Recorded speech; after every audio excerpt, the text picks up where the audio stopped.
Hi everybody, got a little bit noisy down outside, so I found my a second book for us for our Dr. Seuss Reading Passport. This one's called Sneetches and Other Stories.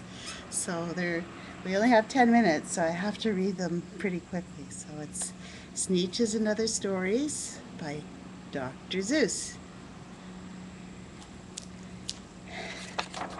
And once again, the publisher is Random House in New York. So this is called The Sneetches.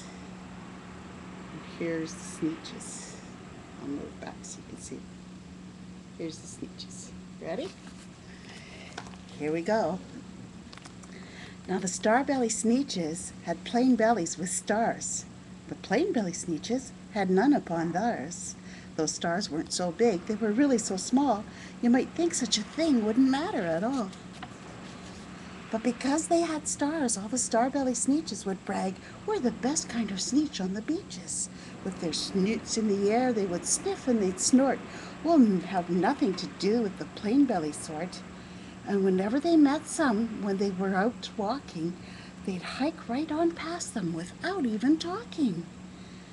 When the Starbelly children went out to play ball, could a plain belly get in the game? Not at all. You only could play if your bellies had stars. And the plain belly children had none upon theirs. Here's the story, here's the Sneetches.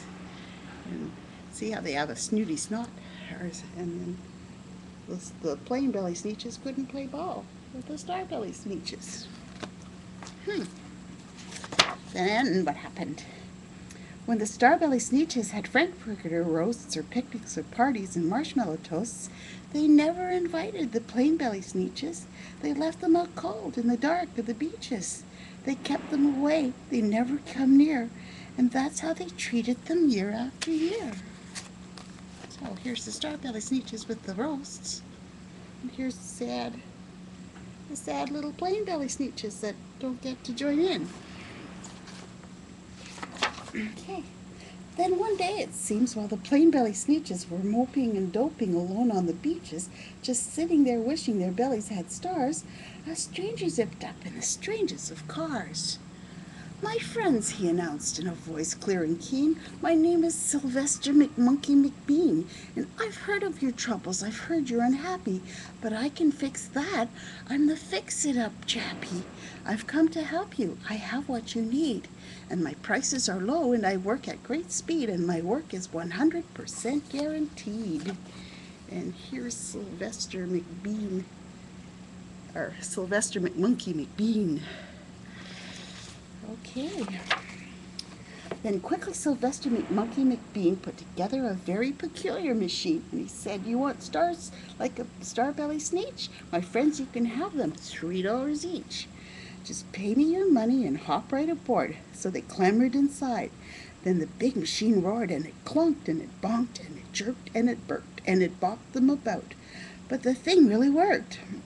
When the plain belly Sneetches popped out, they had stars. They actually did. They had stars upon theirs.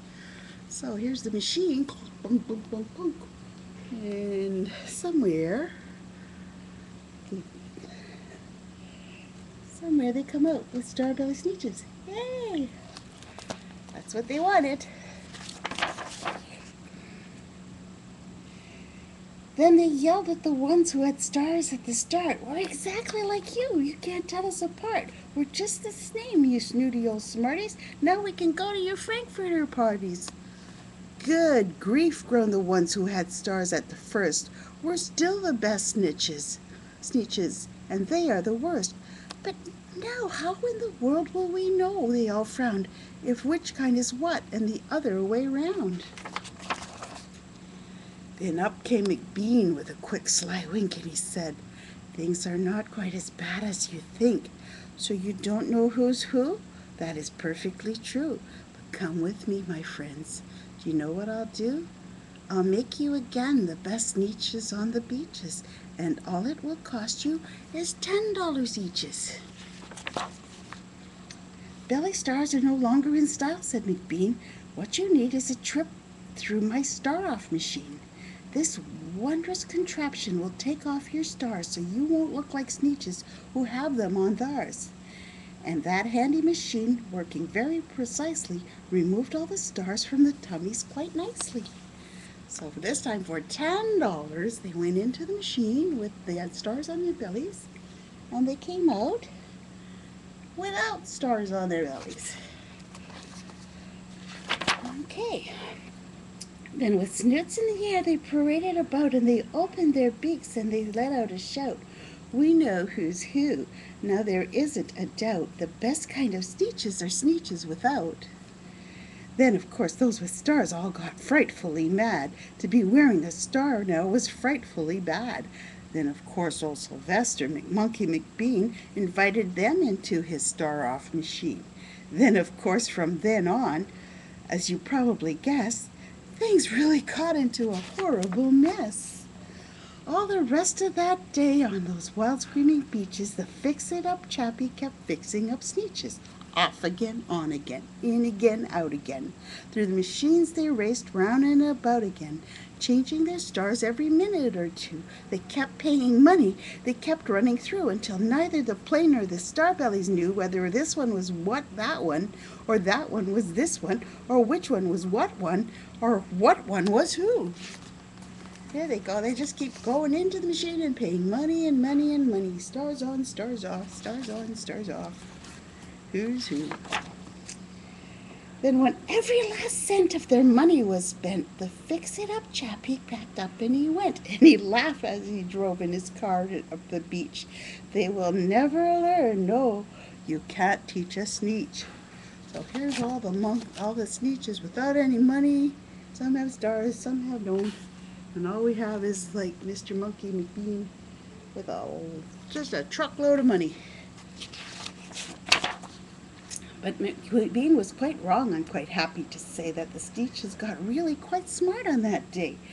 The day they decided that Sneetches are Sneetches, and no kind of Sneetch is the best on the beaches. That day all the Sneetches forgot about stars, and whether they had one or not upon theirs. So they forgot about it. And everybody became friends. See? It didn't matter if you had a star on your belly or not. And that's the end of Sneetches.